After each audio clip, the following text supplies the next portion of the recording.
Hi, my name is Oktay. Welcome to today's video about the chemical element sulfur. This is a picture of pure sulfur.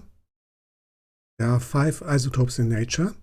Most common is the isotope number 32. Sulfur has the atomic number 16.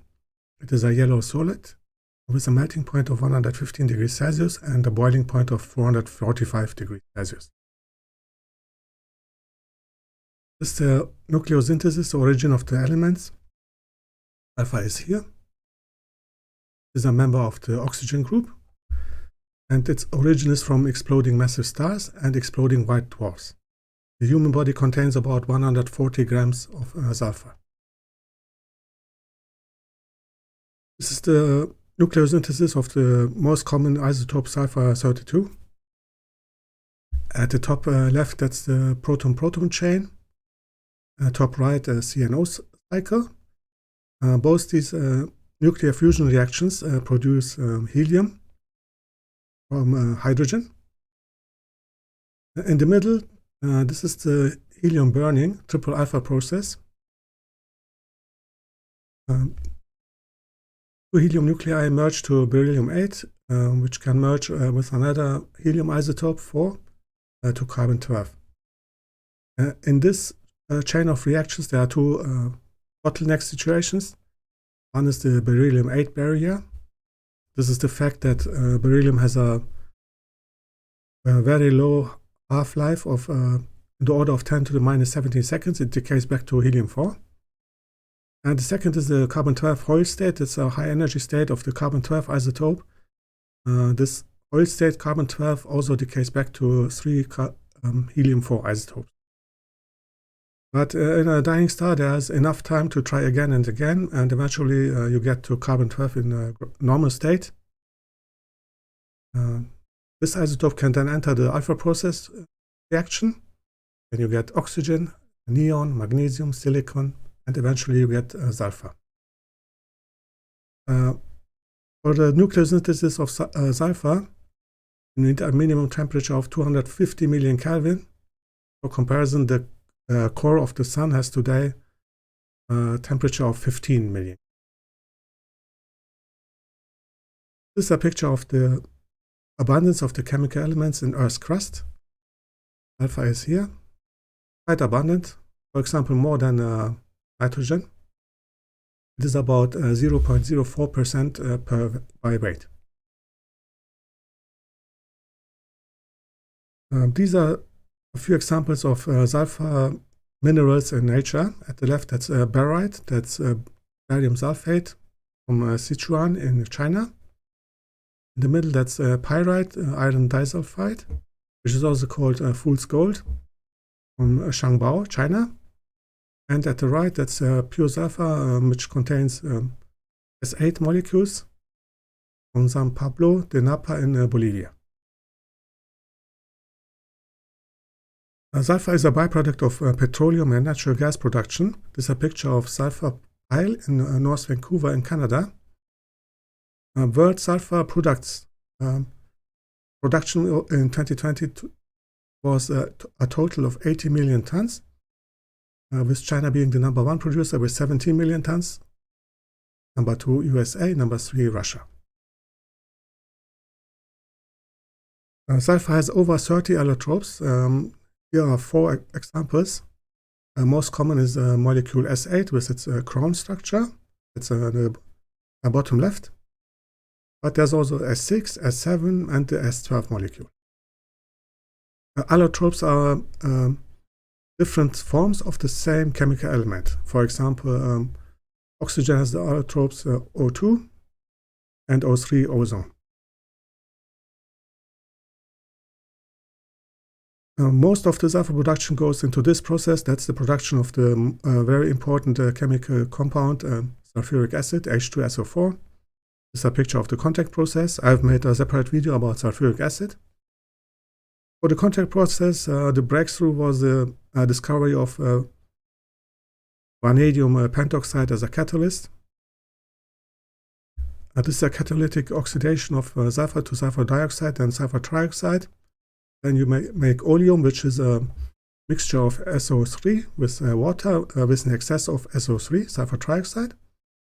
And then last step is adding more water, and you get sulfuric acid. And 60% of the sulfuric acid production goes into the production of fertilizers. This is a picture from the year 1943 from Texas, USA. It shows a loading of sulfur. There are many applications for sulfur. For example, bleaching paper pulp, safety matches, insecticides, gunpowder, plastics, dyes, detergents, medicine, and metal alloys. There are 3 amino acids that contain sulfur. At the top, that's the molecule L-methionine. The daily need is about 21 milligrams per kilogram body mass. L-methionine is an essential amino acid. For example, it's essential for the start of the protein synthesis. In the middle, that's L-cysteine. This is a semi-essential amino acid because it can be produced from L-methionine. The human hair contains 14% L-cysteine. At the bottom, there's L-cysteine, which is an oxidation product of L-cysteine. It has disulfide bonds for connective. Is used for connective tissues. These are the bond types that make the tertiary structure of a protein. At the top, this is hydrophobic interactions. Another bond type is the disulfide bridge. It's cysteine. Then you got intramolecular hydrogen bonds. Hydrophilic interactions with hydroxy groups pointing outwards. And you had ionic bonds. This is a nice picture of American actress Martha O'Driscoll from 1946. This is how you make permanent waves in hair. First step is a reduction of the disulfide bridges with ammonium thioglycolate. Then you have these HS groups, bridges are separated. Then you can give the hair a new form. And the last step is treating it with a solution of hydrogen peroxide, the neutralizer, that restores the disulfide bridges. And you get your permanent wave. This is an airless tire of Michelin. It is made of composite material. The components are synthetic or natural rubber, fabric, wire, carbon black. Carbon black is a heat absorber. It reduces tread wear and rolling resistance. And another important component is sulfur. It is an antioxidant. And it makes the crosslink for the rubber molecules, which gives the tire durability. This is a picture of the vulcanization process. That's curing of elastomers. It was accidentally discovered by Charles Goodyear in 1839 by heating rubber with sulfur. That made the crosslink sulfur bridges, which gave the tire stability and durability. The industrial production began in the year 1844. This is a picture of a gypsum train in Sevenard, Australia.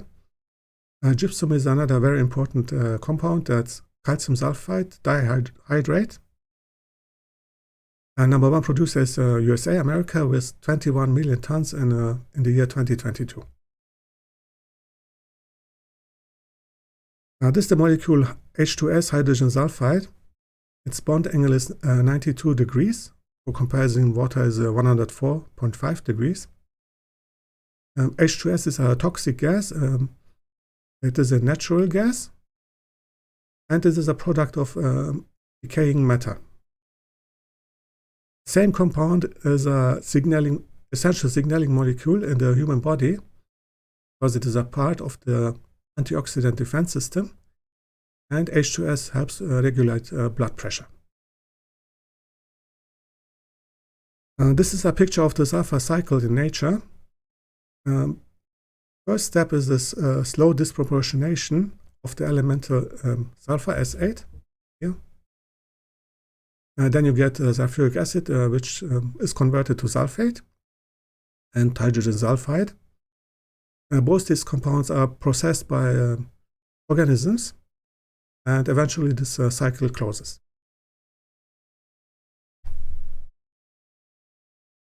This is a monument of the miner of Caltanissetta in Sicily, Italy. Miner is a job profession with a high risk, because the miner is exposed to tiny dust particles, and in case of sulfur, the miner is also exposed to toxic fumes. This is a picture of the Galilean moon Io. This is the closest Galilean moon of Jupiter. It was discovered by Galileo Galilei in the year 1610. And this yellow color comes from the molecule S8 and sulfur compounds.